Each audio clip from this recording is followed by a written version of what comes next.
নমস্কার বন্ধুরা, welcome to আরকে sports. আশা করি তোমরা সবাই সুস্থ ও ভালো আছো। আজকে কিন্তু মোহনবাগান দলের দ্বিতীয় ম্যাচ রয়েছে সুপার কাপে। সন্ধ্যা 7:30টার সময় আজকের ম্যাচে মুখোমুখি হচ্ছে ডেম্পো এফসি দলের এগেনস্টে। তো এই ম্যাচের প্লেইং ইলেভেন নিয়ে কথা বলা রয়েছে। তার আগে তোমাদেরকে একটা বড়সড় আপডেট শেয়ার করি, সেটা হচ্ছে আইএসএল শুরু হওয়া নিয়ে। আইএসএল শুরু হওয়া নিয়ে এখনও দোনামোনার মধ্যে রয়েছে। এখনও কিন্তু আইএসএল হওয়া নিয়ে একটা অনিশ্চয়তার মধ্যে রয়েছে সমর্থকরা, যে আইএসএল আদৌ হবে কি হবে না। তো দেখো, এফএসডিএল কিন্তু বড়সড় শর্ত রেখেছে। মোটামুটি এফএসডিএলই এই মুহূর্তে এগিয়ে রয়েছে, বা এফএসডিএল ছাড়া কিন্তু আর কোনো স্পন্সর নেই আইএসএল পরিচালনা করার জন্য। তাই সেই ক্ষেত্রে শেষ অবধি কিন্তু এফএসডিএলকেই আইএসএল পরিচালনা করতে হবে, এবং এফএসডিএল এর শর্তগুলোর সাথে তালে তাল মিলিয়ে ইআইএফএফকে কিন্তু এই আইএসএল পরিচালনা করতেই হবে।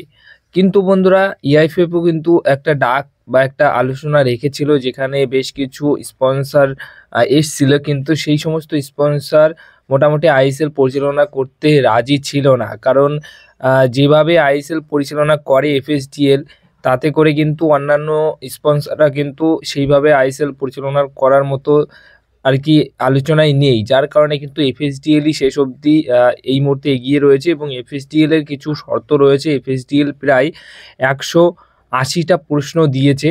180টা প্রশ্নের উত্তর চেয়ে কিন্তু ইআইএফকে একটা বার্তা বা একটা চিঠি দিয়েছে। সেখানে যদি 180টা প্রশ্নের উত্তর দেয়, তাহলেই কিন্তু আইএসএল হওয়া নিয়ে একটা তাগিদ দেখাবে এফএসডিএল, এমনটাই কিন্তু জানা যাচ্ছে। আর 180টা প্রশ্নের মধ্যে কিন্তু বেশ কিছু গুরুত্বপূর্ণ প্রশ্ন রয়েছে।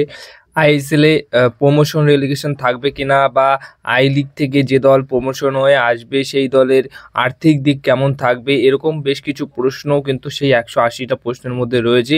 এবং এফএসডিএল এর কতটা আর কি শেয়ার থাকবে এই ক্ষেত্রে, এই আইএসএল পরিচালনার ক্ষেত্রে, এবং ইআইএফকে কতটা দিতে হবে, সব বিষয় নিয়ে কিন্তু মোটামুটি 180টা প্রশ্নের উত্তর চেয়ে একটা চিঠি কিন্তু ইআইএফকে দিয়েছে এফএসডিএল। এখন এটাই দেখার যে কতগুলো প্রশ্নের উত্তর ইআইএফএফ দিতে পারে এফএসডিএল এর, দেখা যাক সেটা। এবং সেই অনুযায়ী 5ই নভেম্বর যতক্ষণ না যাচ্ছে ততক্ষণ কিন্তু একদম ফাইনাল আপডেট আসবে না। কিন্তু এই সমস্ত বিষয়ে এখন আপডেট হিসেবে রয়েছে যে 180টা প্রশ্নের উত্তর চেয়েছে কিন্তু এফএসডিএল আইএসএল করার জন্য ইআইএফএফকে। তো এবার সবশেষে যে বিষয়টা নিয়ে কথা বলবো, আজকের গুরুত্বপূর্ণ ম্যাচ রয়েছে ডেম্পো এসসি দলের এগেনস্টে ঠিক সন্ধ্যা 7:30টার সময়। অবশ্যই গোয়ার যে মেন স্টেডিয়াম রয়েছে সেই স্টেডিয়ামে আজকের ম্যাচ অনুষ্ঠিত হবে। তো এই ম্যাচ জিও স্টার এবং স্টার স্পোর্টস খেল চ্যানেলে তোমরা দেখতে পারবে। তো এই ম্যাচে মোহনবাগান দলের যে ফাইনাল প্লেইং ইলেভেন সেটা কেমন হতে পারে সেটা নিয়ে কিন্তু এই ভিডিওতে বলবো। ফাইনাল প্লেইং ইলেভেনে কিন্তু একটা পরিবর্তন আসতেই পারে। গত ম্যাচে 3টে বিদেশি প্লেয়ার খেলেছিল প্লেইং ইলেভেনে, যেখানে এই ম্যাচে 4টে বিদেশি প্লেয়ার খেলতে পারে। সেখানে যে পরিবর্তন আসতে পারে সেখানে হচ্ছে বিশাল কায়েত অবশ্যই গোলকিপার পজিশনে থাকবেন, দুজন সেন্টার ব্যাক পজিশনে টম অ্যালডেড, এছাড়া অ্যালবাতো রদ্রিগেজ। রাইট ব্যাক পজিশনে অবশ্যই মেহতাব সিং, এবং লেফট ব্যাক পজিশনে শুভাশিস বোস। এই 4জনের সেরা ডিফেন্স। এছাড়া বন্ধুরা, মাঝ মাঠে খেলার জন্য থাকবে আপুয়া এবং থাপা, তার পাশাপাশি সাহাল আব্দুল সামাদ। এবার রাইট উইঙ্গার পজিশনে মানবীর সিং, লেফট উইঙ্গার পজিশনে অবশ্যই যে ফুটবলারটি তিনি হচ্ছেন লিস্টন কোলাসো। কিন্তু এখানে একটা পরিবর্তন হতে পারে। গত ম্যাচে লিস্টন কোলাসো কিন্তু 1:1 অনেক কটা সুযোগ মিস করেছে, মানে ভালো খেলেও সুযোগ নষ্ট করেছে। তো সেই অনুযায়ী এখানে লিস্টন কোলাসোর বদলেও আমরা দেখতে পারি রবসন রবিনহোকেও। তাই লিস্টন কোলাসো বা রবসন রবিনহোর মধ্যে যে কোনো একজন খেলবে। যদি রবসন রবিনহোকে খেলায় তাহলে কিন্তু 4টে বিদেশি প্লেয়ার প্লেইং ইলেভেনে আবারও খেলতে পারবে। আর একা সিঙ্গেল স্ট্রাইকারে কিন্তু জামি ম্যাকলারেন, যে কিনা 6টা ম্যাচে 6টা গোলের অবদান কিন্তু অলরেডি রেখে ফেলেছে।